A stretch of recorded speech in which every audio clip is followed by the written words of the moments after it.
Mo kí ẹ̀yin bàbá mi, ẹ̀yin màmá mi, mo kí ọmọdé, mo kí àgbà, mo kí ọkùnrin, mo kí obìnrin. Mo rò pé ó dùn ní mi díẹ̀ láì tí ó ní dìgbìn ṣe mọ́ ṣàlàyé ara mi, but orúkọ mi Sunday Adé, mo ti gbé mọ̀ Sunday Igboho. Ìdí tí ó ṣe wà very important tó ṣe kókó ká gba Yorùbá nìṣẹ́ ni pé ọ̀pọ̀lọpọ̀ nǹkan ló ń ṣẹlẹ̀ nínú Nàìjíríà yẹn tí ò jọra wọn. Tó lè jẹ́ pé ọmọ ẹlẹ́ran wa ó ń jẹ egun, ọmọ aláṣọ wa àkísà ló ń wọ̀.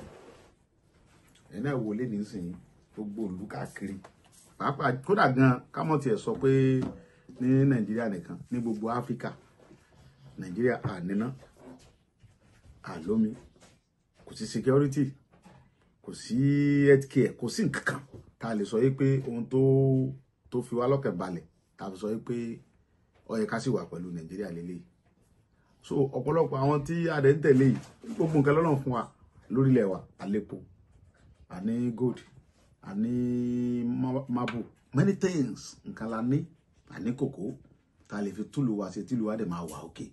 Tó jẹ́ pé gbogbo àwa tá a jọ mọ nílùú ó yẹ kọ́kẹ́ wa balẹ̀, kò sí nǹkan tá a fẹ́ mọ́ lọ ṣe nílùú olù káàkiri ìlú òkè òkun káàkiri. Pàápàá jùlọ gba ọmọ wa káàkiri ayé tí wọ́n kàn wà tó ń ṣe wàhálà káàkiri ìlú. Bí ẹ̀ bá tiẹ̀ pìtì tàwa tá à ń gbé pẹ̀lú ilẹ̀ Yorùbá, ó yẹ kẹ́ pìtì àwọn tó ń jáde kúrò ní ìlú tó ń lọ ń ṣẹrú ìlú àjòjì tó ń lọ ń ṣe wàhálà ń bẹ̀. So ìdí nìyí tí o bá gbọ́dọ̀ fọwọ́sowọ́pọ̀, ká fọwọ́sowọ́pọ̀, kájọ fọwọ́sowọ́pọ̀ papọ̀, kájọ jàfẹ́tọ̀ wa, káwa wá sí máa kúrò lábẹ́ ìjọba Nàìjíríà.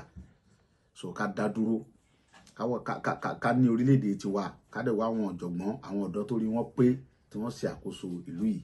Ọlọ́run níjọba jẹ́ o, Ọlọ́run dẹ̀ wà pẹ̀lú wa, ojú ọ̀dẹ̀ ní ti gbogbo aláṣẹ Ọlọ́run, adéjọ délẹ̀ rere ṣe gan.